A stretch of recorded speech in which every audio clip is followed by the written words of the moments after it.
Right, yeah, doing this one on my own. Just a lazy Sunday at home. Other guys are busy with other things. So early season, but very interesting weekend in the URC. So first match, we were at Loftus watching the Bulls play Connacht. Not the greatest rugby game I've seen. It started very well. The Bulls scored early on, 2 tries early on. Both scored by Kurtley Arendse, and I thought, wow, yeah, here we go. This is going to be a big one, a big match, lots of points, and a little bit mistake-ridden, but one thing I must say is that the Bulls' defence was very, very good. So Connacht struggled to get through the defence until there were a few yellow cards, one by Jan-Hendrik Wessels, a late tackle, which he got a yellow card for, which I thought was a little bit strange. It was late, but there was nothing wrong with the tackle. So no, I won't even call it cynical. It was just a bit clumsy. But be that as it may, it doesn't matter. He was off the field, and then the Bulls, most of the points were scored in the first half. Yeah, but a good victory, bonus point. And I must say, like I said, the biggest positive, the defence was very, very strong. It was 28-0 for quite some time. The tries were scored by Connacht in the 67th and in the 73rd minute, which I must say, watching the game live, you see a lot of the things that happen off the ball as well. And I thought Mac Hansen was extremely impressive. And another mention for Johan Goosen, who had a good kicking game, and he distributed the ball well. Could have done a little bit better to get a pass away for a possible try, but he will be on the radar for the Springboks because Andre Pollard got injured for Leicester. It's well publicised now. It's all over the press. After 27 minutes, he got injured in his debut for the Leicester Tigers. So there's a big chance that Johan Goosen will go overseas to play Ireland, etc., and that he might even possibly start. But that's down to the coaches. It might be Damien Willemse. And then a clash of the big Irish teams. Very, very interesting match between Leinster and Ulster. And Leinster won away from home. So that's a big statement. They are currently top of the log by points difference. The Bulls are second, but the Leinster has a better points difference. So that's a huge statement for them. They scored 3 tries in the match, and to beat their big rival Ulster away from home at the Kingspan Stadium. So yeah, sort of a top of the table clash already. The 2 teams that took it right to the end. Ulster made the semi-final, so did Leinster. Or Ulster made the quarter-final. I'm just trying to rack my memory to remember exactly what happened now. But 2 teams to watch. And big games coming up. The Sharks are playing Leinster next week away in Ireland. That's going to be a massive game and a great watch. And then the hugely impressive Lions, who went to Cardiff Arms Park. And the game was sort of well balanced up until a point, up until about the 60th minute. And then the Lions scored 2 tries. Outside centre, definitely one to watch for the future. Had a very, very good game. Very composed for such a young player. Explosive off the mark. Sort of reminds me of a Ruan Janssen van Rensburg almost, but that's one to watch. And at the moment, we are struggling with backup at 13 in the Springboks, so definitely one to watch. But a very, very attractive rugby match. Another guy that I want to mention is Gianni Lombard, which is a player that we've had an eye on for long in South Africa, and he's back for the Lions, and he had a very, very composed game, made most of his kicks, and looked good as one for the future in the Springboks setup, because that's also a position that we have an issue with Pollard being injury prone. Elton Jantjies looks like he's out of the mix now because of his personal stuff. And so I thought Gianni Lombard looked very, very good in this game at number 10. And he kept Jordan Hendrikse out of the team as a bit more of an experienced player. Looked very composed. But the Lions, I must say, very impressive. 31-18 away from home. Did all the basics well. They have good energy. They have a good mixture of youth and experience, and really, really enjoyable to watch them at the moment. And I'm happy for them, as they were the 4th best South African team last season, and they are really, really looking good so far. And then we went into the Saturday and we watched a 2 o'clock on the afternoon game, Stormers Edinburgh. Same again. For the first bit of the game, I thought it was quite close both ways. Edinburgh looked good. They looked better than last season for me, although they had a very good season last season. I think they ended 6th in the end.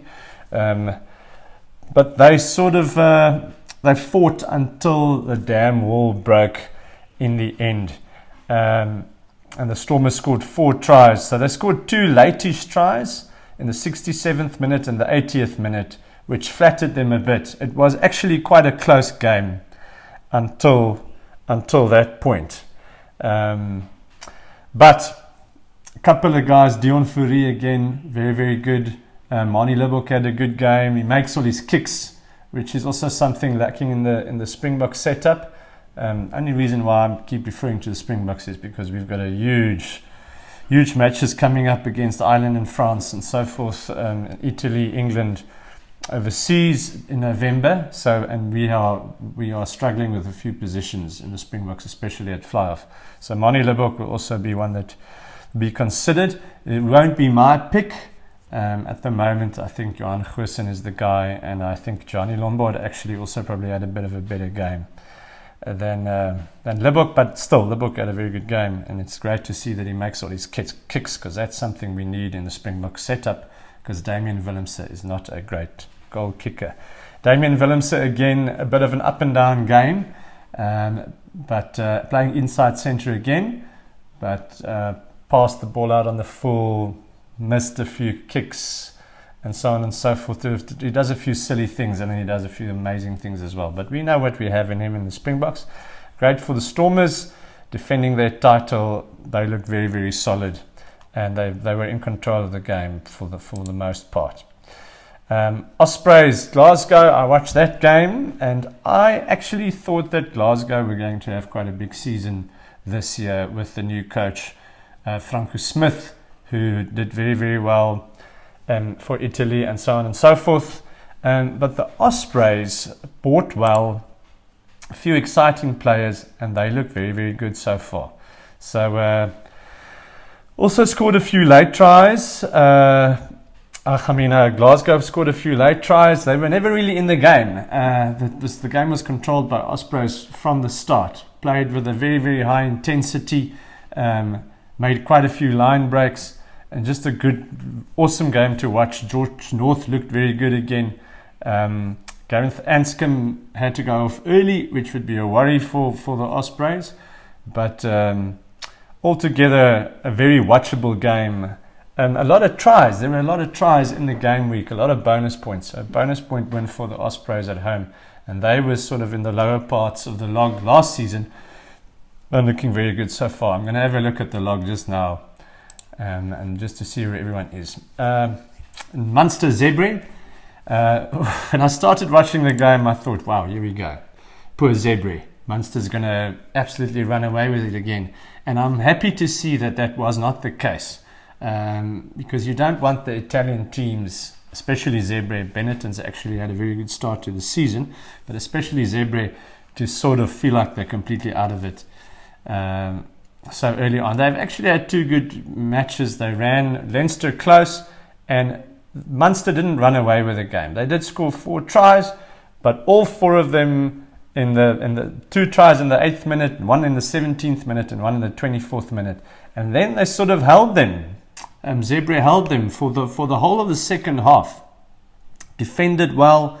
It was a fiery game. There were a few handbags, a few pushing and shoving, and so on and so forth. But a much improved team for me in Zebre. They've made a lot of signings. They bought a lot of guys. They used the extra money that's coming in from TV rights, etc. They used it quite well, and I think they're building a good squad. Depth might be an issue with such a long season, but one to watch for me. Munster got the bonus point, 21-5. I think Zebre can take can take something from that. But Munster, much the better team, and a good victory for them at home. I think they would have expected, with the start that they had, I think they would have expected to win by more. And then one of our favourites is Benetton. They beat the Scarlets 34-23, and unfortunately the one game that I couldn't watch because the games are at the same time. But happy for them, good victory. It's a team that we keep an eye on. They play a very attractive brand of rugby. A guy that was back for the Scarlets, Lee Halfpenny, which I'm sure the Welsh would be quite excited about. But Rainer Smith as well kicked well. I see they scored 3 tries, so they didn't get the bonus point. A lot of penalties, 5 penalties, so they went for post quite a bit. But a very good victory for Benetton, and they are looking very good. Sitting in 6th position on the log. The Scarlets, they've got work to do. I think that's a game that they would have eyed, an away game that they would have thought, this is a chance for us to grab a victory. And then the last game of the weekend, a late starter, 8:30 here in South African time, was the Sharks against the Dragons away from home. And it was a bit of a scrappy affair, but you could just sense that something is going to happen in this game. That it was the Sharks just constantly managed to keep themselves in the game. There was a time when I thought it was all over, but the Sharks scored 2 late tries. So they only scored the 2 tries in the 61st minute and in the 74th minute to win the game, and with the conversion to then win 2019. So, and a huge way victory against the Gwent Dragons, the Welsh team. So that's massive. Any away win is absolutely huge, and a thoroughly enjoyable game, because you just had the feeling that the Sharks they've still got another gear. I was impressed by James Venter, the captain, and then the Scottish South African Dylan Richardson, which was man of the match, also had a very, very good game. Very, very busy. We kept on saying, I watched it with my brothers, kept on saying he's lively, he's busy. Like Chamberlain as well, but I don't think he's close to a book call-up just yet. But yeah, very enjoyable game. Difficult overseas. A few mistakes, a few weird refereeing decisions. So I'm not going to say anything about the referees in this video. We made a whole video that you can go and watch about the current state about referees. But this was just very nice weekend of rugby. Lots of tries, lots of running rugby, lots of line breaks. And in the competition as a whole in the URC, it looks like some of the teams that were struggling have lifted their game. The Dragons in this game as well. For the big part, I thought they were going to win the game against the Sharks team that's full of Springboks. So the competition looks great. Very, very attractive. Very good rugby to watch. And it's a long season still ahead of us. And there's no COVID disruptions, hopefully, or anything like that.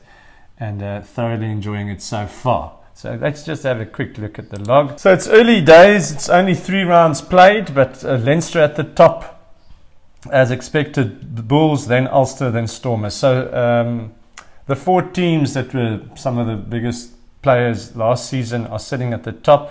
Then the Sharks, Benetton doing well. The Lions at 7 and the Ospreys at 8. So great for Ospreys. I thought Edinburgh will be good when they go back home. Munster's lost 2 games already, and one against Benetton. So I think they're a little bit below par. They've lost their coach in Van Graan, and I think they're struggling to get back up to that level. Issues with injuries as well, with the South African lock, Erge Snyman injured again. So they've got 1 or 2 issues. But now most of the South African teams are going to Europe, and it might be a bit of a different game. Huge game next week in Sharks Leinster. Can't wait to watch that. And then poor Connacht lost all 3 of their games in South Africa. They've got a few things, but they looked good at times. but they are sitting at the bottom of the log. Scarlets just above them. Let's just have a quick look at next week. I just want to check. So next week, few interesting games. Lions playing Edinburgh away from home. That's going to be an interesting game. Connacht Munster, Irish derby. The Stormers playing Zebra. They'll expect to win that. Huge clash. Sharks Leinster. And then the Bulls Glasgow. I think that's also going to be a difficult game because Franco Smith, the coach, knows the South African rugby quite well. And I think that's going to be trickier than we think. Benetton will expect that they will beat the Dragons in that game, but we'll see next week. Exciting matches again. South African teams all traveling overseas. So, can't wait to watch. Thanks.